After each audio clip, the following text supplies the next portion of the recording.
All right, we've discussed the minutes. We need a motion to approve them as modified. Yeah, I'll move their approval with the modification. Second that. Second by Bruce. All in favor? Aye. Aye. Opposed? Carries 6-0. Thank you. Okay, the next order of business is to set a public hearing date for the revised zoning regulations. You are online. Thank you. Thank you. Does anyone have any comments on that, on the proposal to do that? I've read them. I thought they finally have gotten most everything that I can think of corrected. Anybody else have comments or issues with it? Well, I do. No, I've brought this up before, but as I look at the things that we changed, I think we made a lot of ground in terms of improvement. And I think that's true with the topic of home businesses. But when I look at page 11 of the document to be transmitted, where that covers the home business, and it troubles me that there just hasn't been enough support, as I've raised this in the past, the idea of putting some sort of clearer statement about how we look to have the home businesses to be incidental to or secondary to the primary purpose is the residence. It's a home. And, the way it starts on page 11 actually is that the home office is the first topic. And home office has no wording at all that limits the size of the space. You could be, I don't know where you'd sleep with. You'd have to have a sleeping bed, but virtually the entire house could be your office. There's no wording and there's no dimensional limitation, nothing at all under home office. And then when we go down to home-based service business, again, no limit at all as to the size of the space that can be allocated to it. And in this case, it doesn't say it needs to be secondary to the residential purpose. It says it's to be incidental accessory. And I pointed this out in the past, but the towns that surround us all have some sort of limitation. They limit the size of the thing to some percentage of the house. 20, 25, 30% are the numbers. And I still think we need to do that there's good reason for avoiding the debate and the sort of arbitrary reaction when somebody makes a proposal to have a home-based business in their house, and it turns out to be 40%, or it turns out, we won't even know because they won't give us the figures. But when I look at what we've done with specifically the accessory dwelling unit, an ADU, as we know from our experience having debated it so long, an accessory dwelling unit these days that's a form of a home business. People can rent their approved ADU to anybody who walks in the door under any terms and conditions. And from the standpoint of duration of their occupation as a tenant, the rates, there just aren't any limits other than the accessory dwelling unit is limited to no more than 650 square feet for 25% of the house. It's the lesser of the two. It just seems to me that we've established clearly that use of the limits makes sense. It makes sense under ADU, and all the towns surrounding us use it for an ADU. There are limits on the size of an ADU. It just doesn't make sense to me that we put forward a proposal that in so many ways is better than where we've been. And I'm not suggesting this isn't better, but I think that we fall a little bit short of what we could be doing here when we don't put some sort of limits. And I think, in my mind, the 650 square feet or 25%, the lesser of the two, would be a fine standard to insert under home business for both of these categories, be it the home office, given that it's an as of right use, but we could still, for a good reason, limit the size of space allocated to that activity. And the same parameter fits the home-based service business as we look at what other towns around us are doing. 25% is a good number.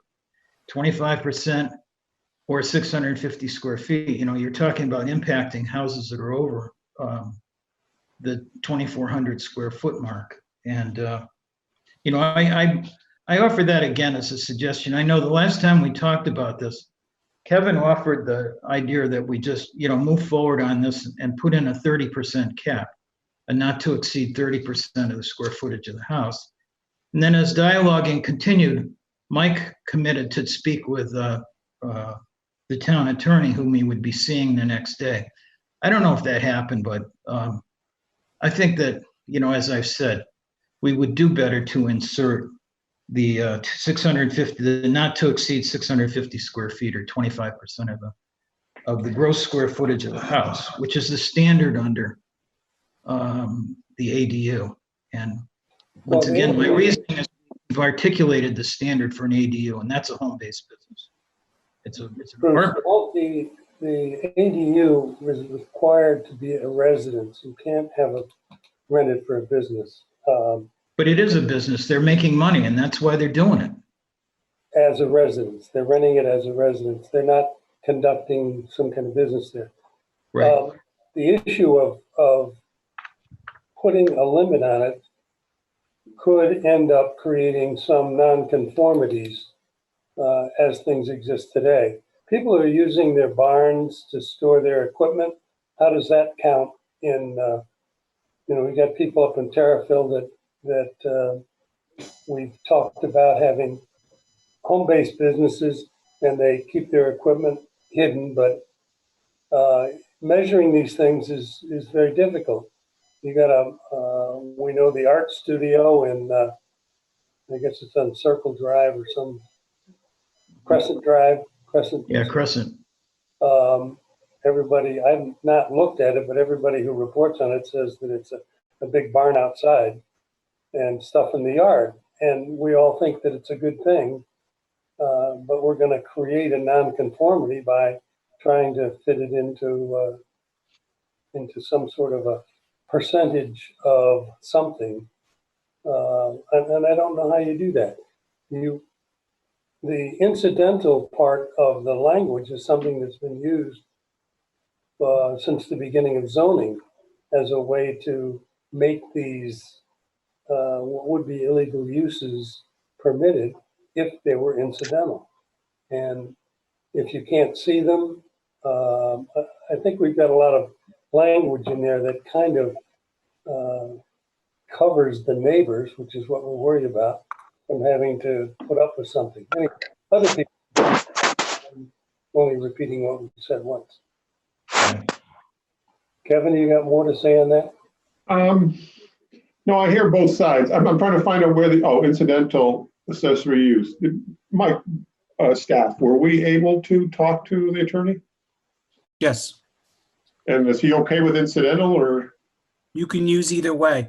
If you want to go a more conservative approach and do a area cap, sort of similar to the ADU reg, that is in your toolkit.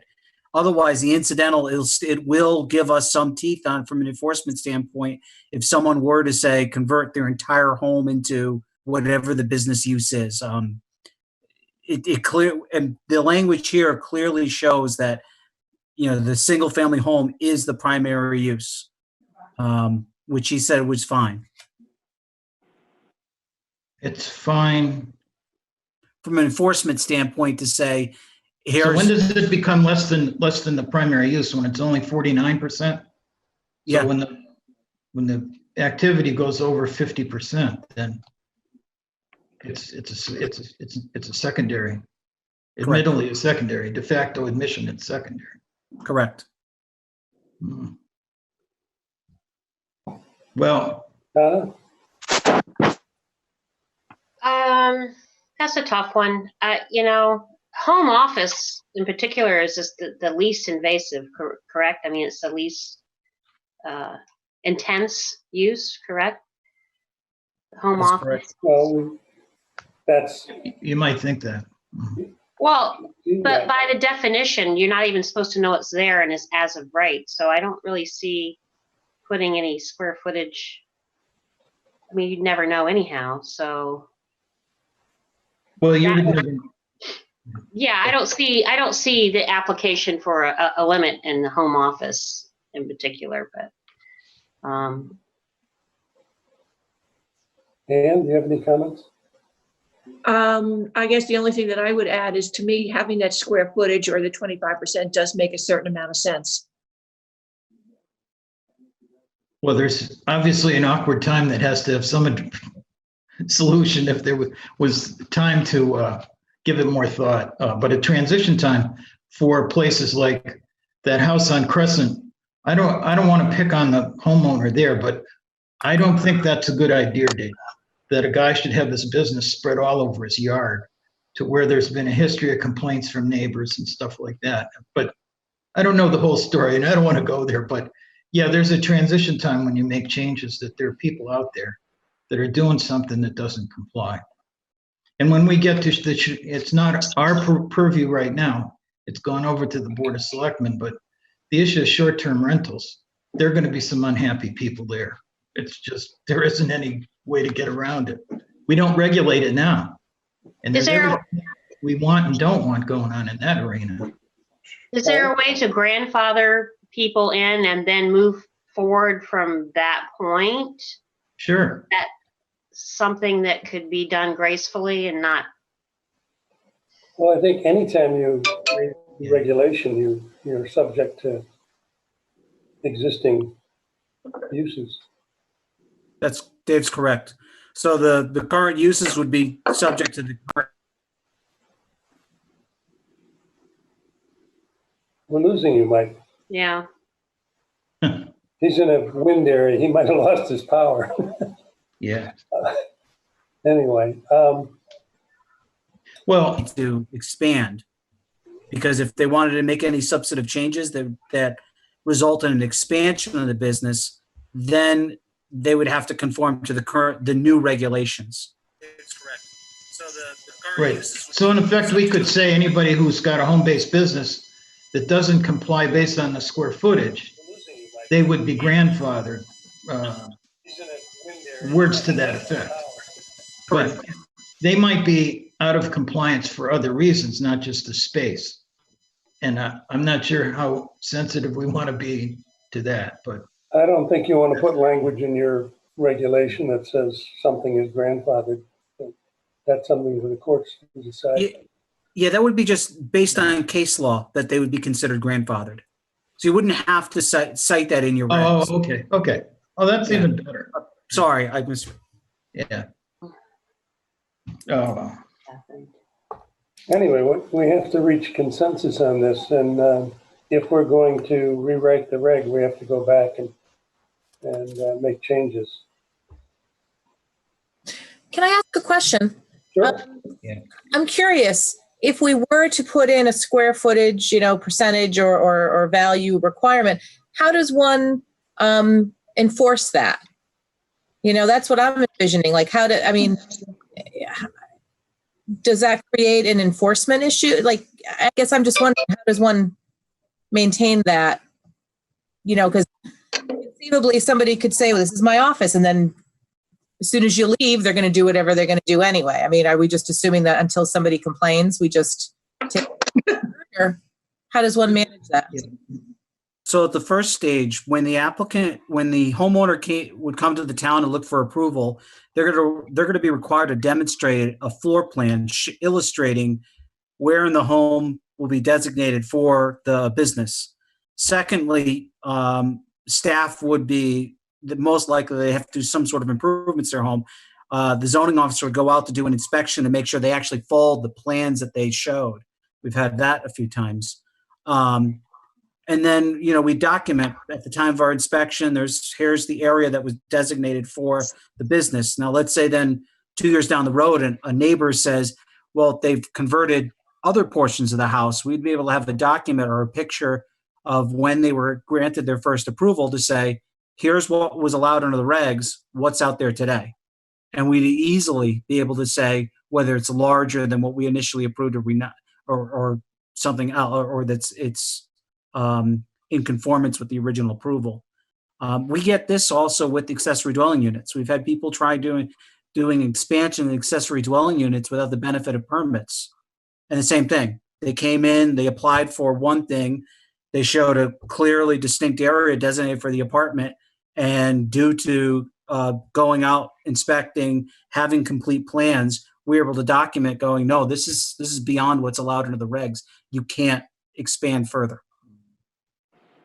But was the complaint generated by them going against other regulations, like the number of cars you're allowed, the regulations about not changing the nature of the neighborhood, things like that? You know what I mean? Like, It could be a whole host of reasons why the complaint will come to our office. But Yeah. there's sometimes it could be the physical, like you said, the traffic's increased, so it's suspicious. Other times, just the neighbors actually see work going on in the house and just go, what are they doing next door?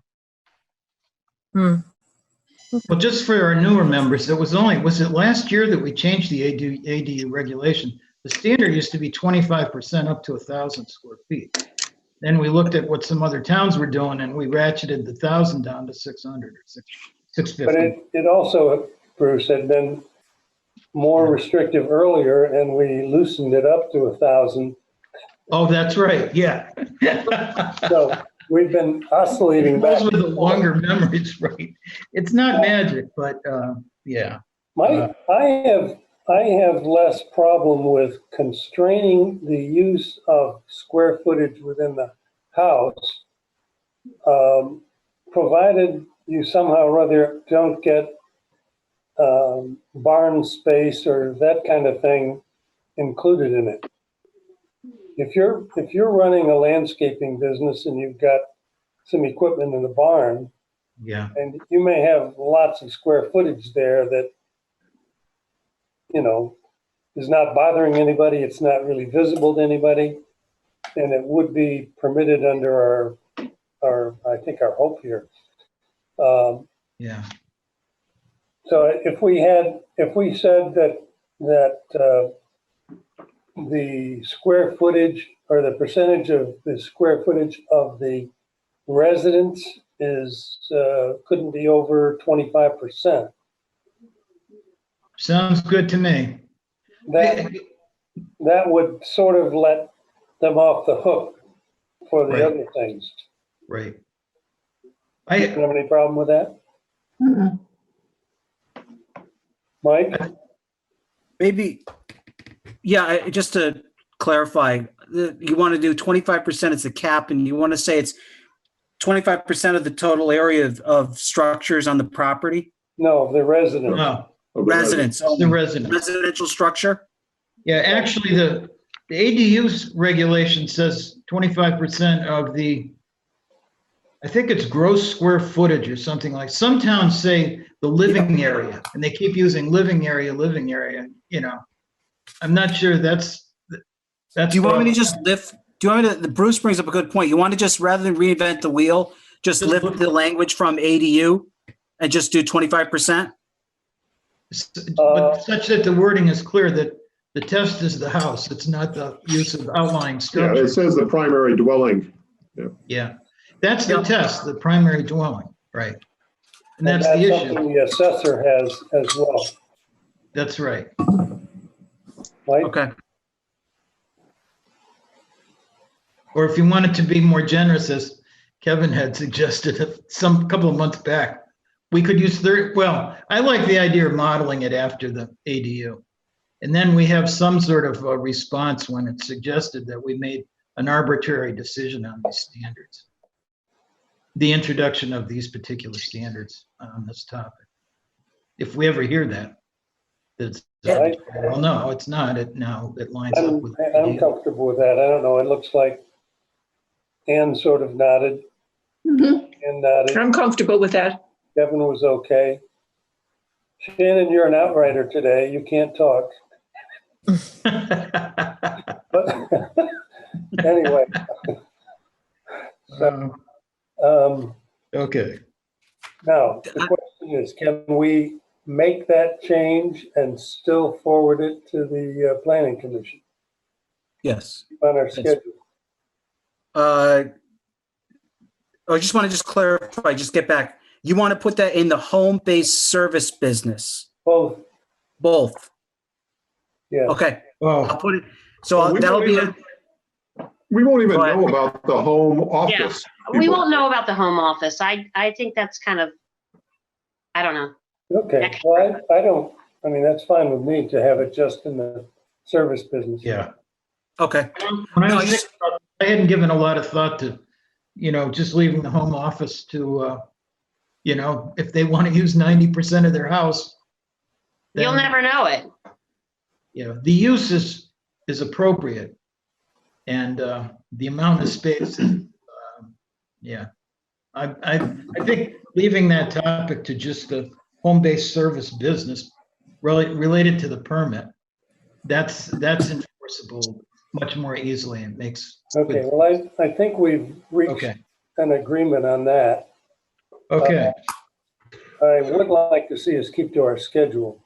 I'd like to be able to set a public hearing date if we're Yeah. comfortable that what Mike is going to put in there is okay.